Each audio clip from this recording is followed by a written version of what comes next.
I've said many times on my show that American culture is, again, suicidal freak show politics, right? Today, I made the comparison that you compare the average 9/11 terrorist. Think about it. How many were there? How many hijackers were there in total? Divide that with 3,000 people. When you really think about it, yawn, boring, that's low. Think about how many people the average American has killed with their neglect in car accidents, right? And not wearing a mask and going to work when you're sick and all this other stupid fucking shit. So I'm just saying, suicidal fucking freaks, okay?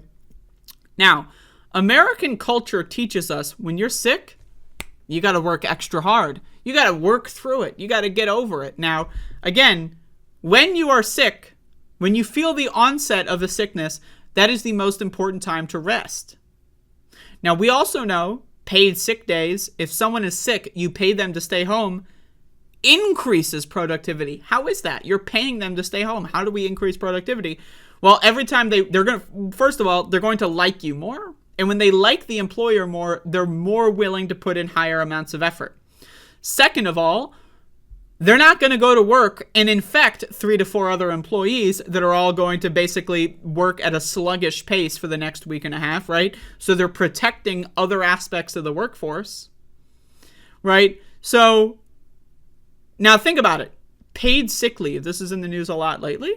The idea of resting when you're ill is so controversial in this country that you see articles like this pop up. Millennials and Generation Z are more likely to call in sick at work. Now, first of all, why would anyone poll this? Why would anyone poll this? Who cares who is more likely to call in sick? Like, is the money spent polling this, honestly, could have been thrown into a dumpster and set on fire, and it would have been a better use of their money? So on that one, what? But again, we're about to enter our 4th year of the pandemic. And the idea that calling in sick when you're sick is still controversial 4 years, nearly 4 years into a pandemic, that's crazy. That is crazy. So let's jump in. The generational divide. Nearly half of Americans feel bad calling out of work when they're sick, according to a new survey. Now, again, there is not nearly enough information here. What does feel bad mean? Like, I would feel bad taking a day off because, oh shit, I hope my boss doesn't fire me now. I hope I'm not on their short list of people that are going to get shit canned. But the idea that any American would be like, darn, I really let my boss down today by getting sick.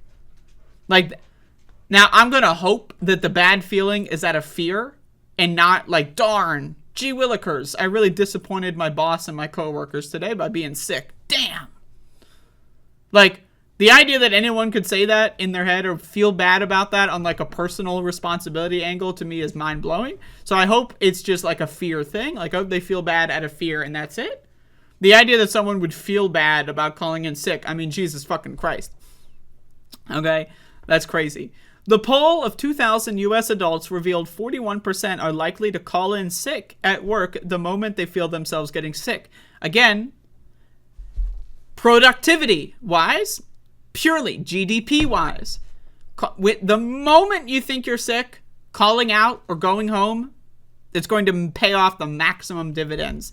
The longer you pretend to work through your sickness, the longer you're going to be sick, the longer you're going to be able to spread and transmit that virus, etc., etc. So if you go to work when you're sick, you might be sick for 4 days, whereas if you just rested and drank a lot of water, you might be recovered in 36 hours, right? So again, think about it. You take 1 or 2 days off versus you're spreading a virus at work for a week. Think about it. Only a small portion of respondents said they don't feel bad calling out, 32%. Jesus fucking Christ.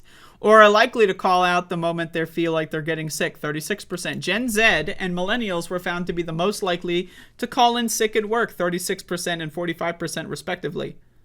Still less than a majority, by the way. While older generations like Gen X and baby boomers were more willing to work through their illness, 30 to 47%. Now again, willing to work through their illness is not a thing. That's called you're a suicide bomber. What is the difference? Tell me the difference. Think about it. No, don't be a reactionary crybaby. What is the difference between someone being a suicide bomber and blowing up like a street corner with 15 people and going to work when they're sick during a very deadly pandemic and potentially giving that virus to hundreds of people? Let's say they work in the food industry, the service industry. Let's say they do deliveries. Let's say, you know, some sort of thing where they interact with a lot of different people. What is more effective on society? What has the higher ripple effect?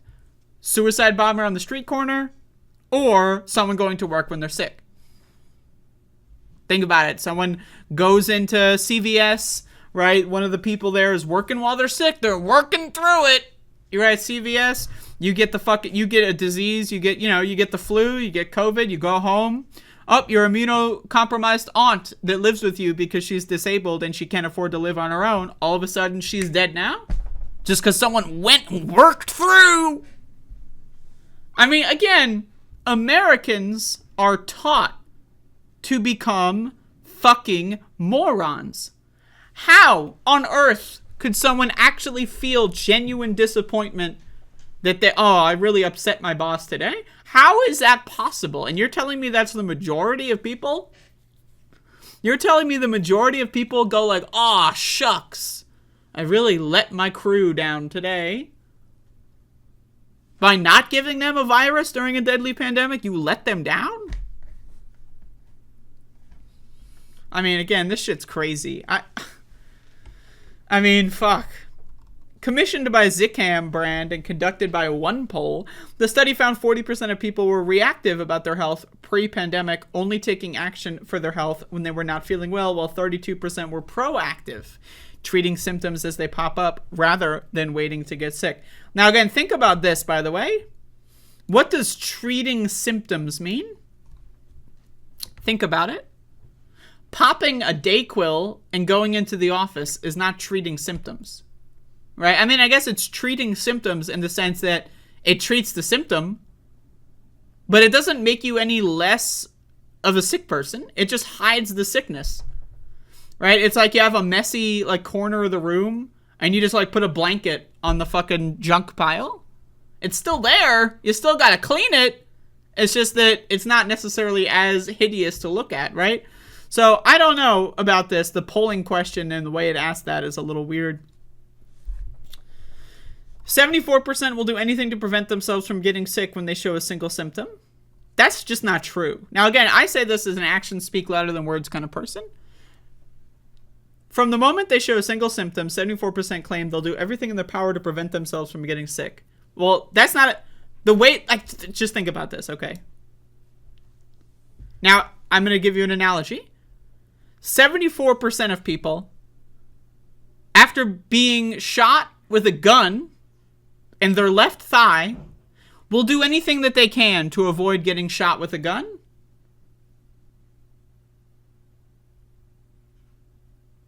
What? It's a little late for that, right? Once you see the first symptom, you're already sick. So, okay, 74% will do anything to prevent themselves from getting sick when they show a symptom. That's not a thing. How do you prevent yourself from getting sick after you've already gotten sick? Like, am I stupid? Am I the crazy one here? Like, why is it that every time I read this shit, I just like, I want to blow my fucking brains out? Like, seriously, man, what the fuck? Like, what the fuck is this fucking garbage? And second of all, 74% will do anything to prevent themselves from getting sick when they show a single symptom. It's just not true. When you square that only about 15% of Americans have gotten the new updated bivalent Omicron booster shot, Only 15% of Americans, at best, are proactive. So the way that this polling is asking questions, whoever commissioned this poll, motherfucker has like less than 1 IQ point. Whoever actually worked on the phones for this poll, less than 1 IQ point. Whoever answered this poll, less than 1 IQ point. This is dumb leading the dumb kind of shit. How the fuck can you prevent yourself from getting sick after you've already gotten sick? What the fuck? Now what this means is they'll probably like take Dayquil or something and go back to work anyway. That's not preventing your sickness. That's not dealing with your sickness. That's covering it up. Like, Jesus fucking goddamn Christ. I hate stupid people so much. Okay. Since the onset of the pandemic, we've seen a pretty significant shift when it comes to consumers taking a more proactive approach to their overall health and well-being. Factor this in. 15% of Americans have gotten the new effective... Oh, Max the dog's causing trouble. Only 15% of Americans-ish have gotten the new updated bivalent Omicron booster shot. That's being proactive. It's free, by the way. You know what costs money? Zinc. Vitamin D. You know what doesn't cost money? The COVID-19 booster shot. But Americans love spending money on stupid garbage. Now again, zinc, vitamin D, it's all good. Right? But Americans would rather spend money on something that doesn't work than get something for free that does work. Why? Because Americans are fucking stupid. They're dumb. They're just a group of stupid fucking animals. My dog is more intelligent than the average American. So again, let's keep going. Said Bruce Treetalt, Senior Director of Marketing at Zicam. So this is the dumb fuck in charge of the dumb fucks. Younger generations aren't waiting around to get sick, then struggle to get through it. They rather lay low early and treat their symptoms instead of waiting until it's too late. Okay. Results also revealed that the most embarrassing illness symptoms to experience in public, runny nose. How is that embarrassing? Oh. Now again, embarrassing for the wrong reasons. It should be embarrassing to be outside while sick because, oh, that person's spreading a disease to other people. Not, ugh, look, they got boogies. But that's America for you. Americans are like, oh, they got boogies, instead of, oh, they're spreading a virus to people for no reason. That should be the embarrassing part. You know, going out there with your suicide bomb and trying to kill as many people as you can. That should be embarrassing. Not, oh, this guy coughed 3 times in a 60-second... Ah, how embarrassing.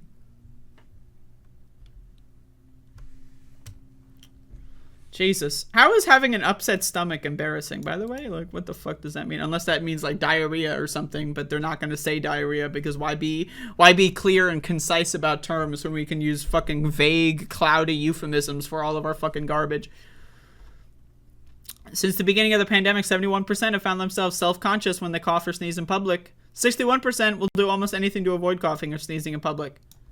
Almost anything except for getting a free life-saving vaccine at the local pharmacy, apparently. Since the pandemic began, no one wants to be that person coughing in a crowded room, continued Treetalt. It comes down to treating a cough or sneeze or a runny nose. Now again, putting a Band-Aid on a bullet wound doesn't fix the bullet wound. You might not see the hole, but you're still bleeding from a bullet wound. Right? This idea, like, I don't even know, man. This is shit. But then, like, again, old people are going to be like, look at these goddamn lazy millennials. Because everyone younger than the age of 50 is a millennial. Look at these lazy, cocksucking millennials. You goddamn go to work when you're sick like a man. America. Right? I mean, Jesus fucking Christ. I don't know. So I wanted to talk about that. Because I love torturing myself, apparently. Jesus fucking Christ. Oh. Dumb people have more kids than smart people. Humanity is doomed. That's true.